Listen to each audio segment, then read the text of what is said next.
Hey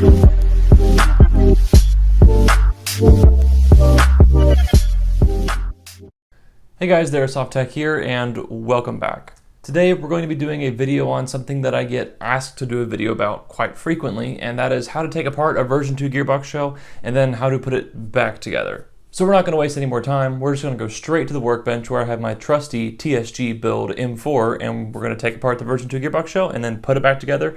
And I'm going to tell you some tips and tricks about how to more easily disassemble and then reassemble a version 2 gearbox shell. Alright, so before we get started, let's talk about some tools we're going to need. You're going to need, the traditional tools to take apart a gearbox shell. So I've got some screw bits here, I have a screwdriver here. You're going to need a longer length screwdriver to kind of get into the spring guide and depress it just a little bit. And I always have a flathead with me and another screwdriver as well, just to kind of help me hold things as I reassemble or disassemble as needed. And before you actually take apart your airsoft gun, what you should do is, if you have a stock setup with a standard trigger setup or a 3034 based MOSFET outside the gearbox shell that is unprogrammable, you should plug up a 7.4 volt LiPo battery to your setup, cycle it a couple times on semi, and decompress the spring as much as possible. Now, if you're using like a BTC Spectra or Gate Titan that has active motor braking, you can dial those settings up so that your piston is reset as much as possible after a semi-auto cycle. This just helps you disassemble the gearbox shell, and you kind of don't have to worry so much about this next step. Even though you should still do it, you don't necessarily have to worry about there being a lot of stress in this next step.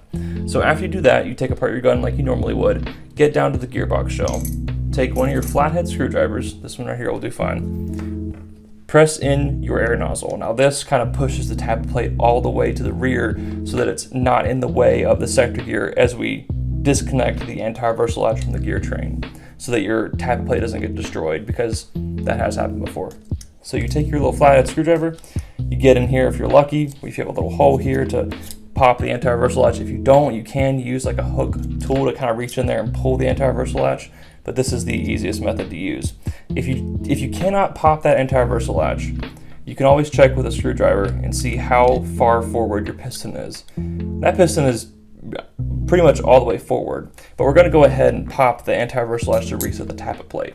Now, I would feel comfortable just go ahead and disassembling the gearbox shell as it is here, because the piston is pretty much all the way forward, as you can tell. But just because that tappet plate is under some stress, I want to alleviate that. So here what we'll do, we'll pop that anti-reversal latch, and like I said, hold that air nozzle, pop that anti-reversal latch, let the air nozzle go forward, and you can tell we're all the way resting forward, and our piston is as far forward as it will ever be.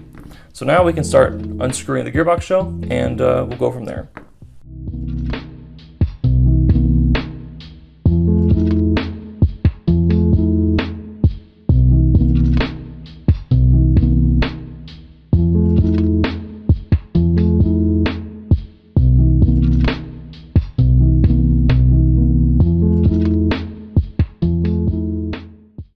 Alright, so now that we have all the screws removed from the gearbox shell, we're actually able to move on to the next step, and that's opening the gearbox shell. But before we do that, let's just make sure here. Some gearbox shells come with like selector gears that go from here to here, or bolt catch and release stuff that goes from here to here. Just make sure you've removed everything that could possibly hold the two halves of the shell together. Up here there's nothing, down here there's nothing, so this shell is ready to go. Lone-X V2s, super simple and strong, which is why I like them. So next thing I do is I take my flathead, I kind of pry open just a little bit, just so I have enough of a start to hold on to the gearbox shell as I remove it. So as you can see, I've just kind of popped this front half here off of the lower half. Now the gearbox shell is under tension, so I'm not going to really remove my hand from the gearbox shell, especially from the cylinder right here that kind of holds the spring system in place. I'm not going to remove that, and if I do remove this hand, I'm going to put my hand on this one, or I'm going to remove one hand and put my other hand there. So now that I've done that, I'm going to turn my gearbox shell sideways, just because the angle I'm working at kind of makes this easiest for me. I'm going to take my long screwdriver, I'm going to put it into the spring guide. Now some spring guides go all the way through, which is super nice, but upgrade spring guides tend to not do that. They only go about halfway. So now I'm going to depress the spring, push down on the spring towards your desk, and lift up on the front half of the shell. and kind of wiggle, feel everything kind of come up easily. And if you feel something not coming up easily, evaluate, look at your bushings, look at your gear axles, look at your anti-reversal latch, look at your trigger, and make sure that everything is actually loose. So now I can kind of remove the gearbox shell, keeping pressure on the cylinder and keeping pressure on the screwdriver. And I'm not even completely off of the gearbox shell yet with the other half. And now that my spring guide is exposed, I'm gonna pop off the spring, relieve the tension, and remove the other half of the gearbox shell. All right, your version 2 gearbox shell is disassembled before you. The first thing I always do, just as a good note and a good practice, is just make sure you don't have any shims hanging out here. I always put my shims back on the gears that they belong to, as opposed to keeping them on the other half of the gearbox shell while trying to reassemble it. That's, you know, a fairly easy way to get a loose shim in your gearbox shell. So I always double check that as soon as I take apart the gearbox, because I will forget if I don't do it immediately. So not the case here. All the shims stay where they're supposed to stay. So now you can kind of do whatever you want to your gearbox shell. I'm actually going to swap my trigger out, and then we will work on reassembling the gearbox shell. All right, so I've done the work I need to do. I've swapped my trigger. Now we're going to reassemble the gearbox shell. So a couple key points. Obviously the anti-reversal latch is going to be a huge pain in the butt. What I do to get around this is I actually take the anti-reversal latch spring and I kind of angle it and bend it and angle it upward so that it forms a 90-degree angle up against the gearbox shell. This kind of angles the anti-reversal latch more so down as opposed to up like it traditionally is, and this keeps it more so in the gearbox shell than it would if it did not have that bend in it. Next thing is obviously your trigger can be a huge pain. The trigger likes to just kind of slide up and pop out. Unfortunately, like a version 3, you can't just kind of slide the trigger in after you've pretty much closed the gearbox shell. Everything in the version 2 has to be self-contained as you close it. So we're gonna have to deal with all of these things as we go. One of the things that's helped me with the trigger is kind of sliding the safety bar over the trigger spring and the gearbox shell, so as not to allow the trigger and the trigger spring to just kind of pop on out. Before we get started, a couple things further is make sure your hands are dry. If your hands are like sweaty or they have grease on them, you're just gonna slip and get irritated. And so make sure your fingers and your hands are as dry as they can be before you start pushing in this big SP150 spring. And I think that's about it. Everything else should kind of come pretty easily. And so let's actually get this gearbox shell back together. Again, because of the angle of the video and the camera, we're gonna have to turn the gearbox shell sideways. This isn't the greatest angle for me, but hopefully it works well enough for you guys to see what's going on. So the first thing I do is just do a real quick check, make sure, okay, tappet plate spring is good. Gear shims are good. There's no shims on the other half of the gearbox shell.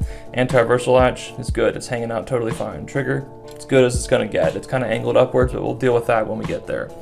Next thing I do is I take one hand, my dominant hand, and I place it on the piston and the cylinder setup, and then I take my other hand on the spring, and then I just kind of start pushing the spring with my thumb and angle it inward. So now with one hand I can kind of control the gearbox shell. I keep one hand, almost lost it there, keep one finger on the piston as you can see, and I keep the other finger or another finger on the spring. So now kind of switch, grab my gearbox shell. With my finger through the cylinder's hole, I grab the piston and the spring. And then I take my screwdriver, press down on the spring, and kind of keep my finger on the piston while I angle the gearbox shell appropriately. I do have to transfer my finger to the cylinder though. And then I work with the front end first while continuing to depress the spring downwards. Work with the front end of the gearbox shell and slide the gearbox shell on, working from the front to the back. Now this, the gearbox shell is on, but our work is not done. So first I have to actually remove or push in that safety bar, get my trigger seated appropriately. It is, and then I got to make sure that my anti-reversal latch is good, which it is. And then make sure all my gears are also good.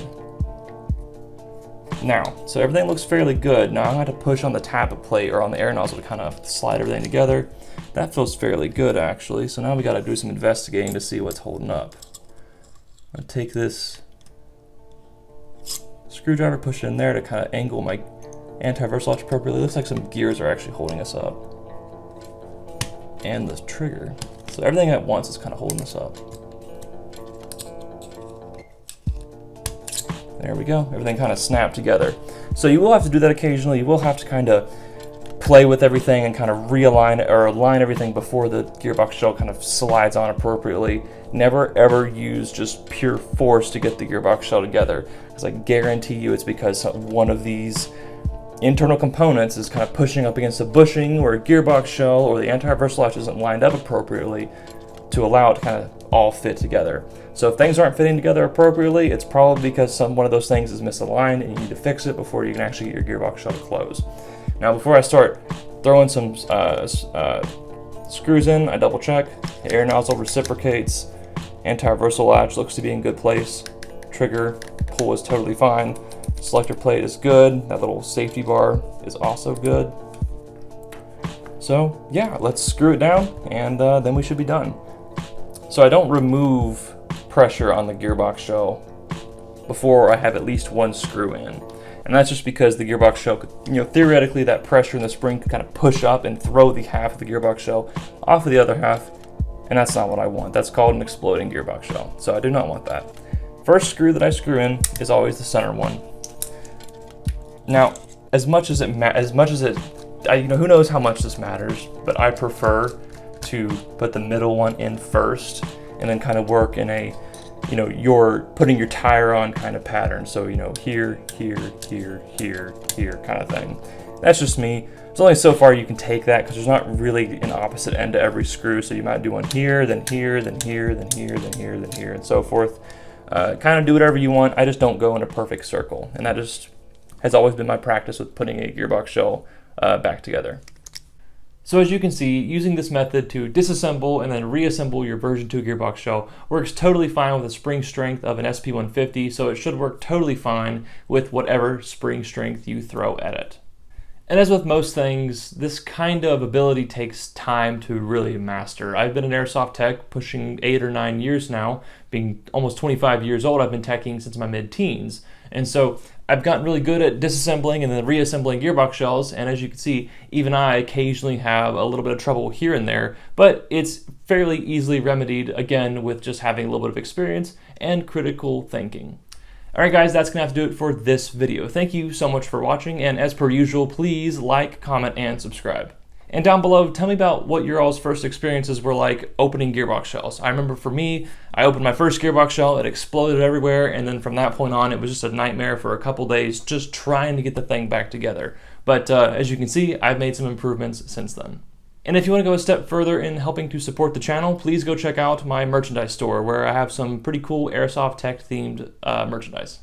Again, thank you so much for watching, but that's going to do it for this video. I will see you guys in the next video of whatever the heck I'm doing. But until then, stay tuned, techs.